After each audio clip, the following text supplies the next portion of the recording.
Take a look at this. This is Shedeur Sanders won the Rookie of the Year, or Rookie of the Year, Rookie of the Week by Pepsi. Rookie of the Year, that's going to be a long shot, but he threw for 364 yards, had 29 rush yards, 4 combined touchdowns. That is a voting thing online, so it's not surprised Shedeur won. He was impressive, without question. Showed growth, really good stuff. Jeff, I think the way I look at it is this.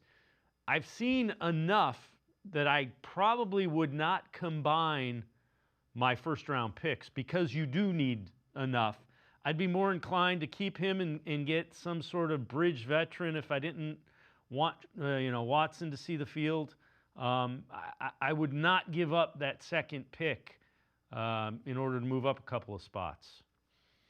No, I agree. And, there's a lot of holes here. And you have an opportunity where maybe this 2025 draft class could reshape the entire identity and the way this franchise is viewed for an extremely long time. When everybody, the Gabriel.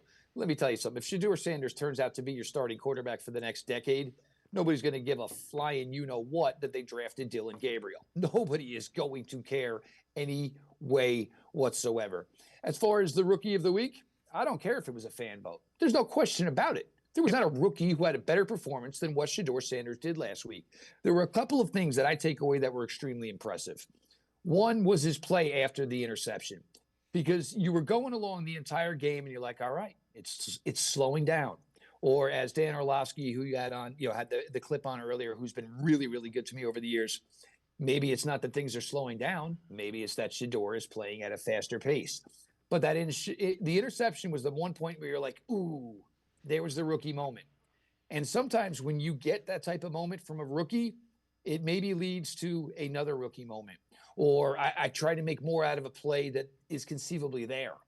No, because I think once it kind of got to the point where they were down the 2 scores, that kind of catered to Shedeur's game overall. And now playing with a little bit of confidence within the NFL, you saw the growth of Shedeur. I think even more impressive was those last final drives. The only veteran, the only non-rookie skill player on the field was Jerry Jeudy. The other thing that I really thought was impressive is, look, we know Shedeur came into the league with an acumen of being able to throw the ball and throw it very well. There were very big concerns about his athleticism.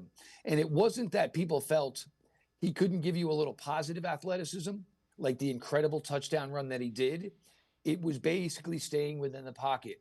The internal clock of, I've either got to get out of here and roll to the right, drift to the left, or I just got to throw it away.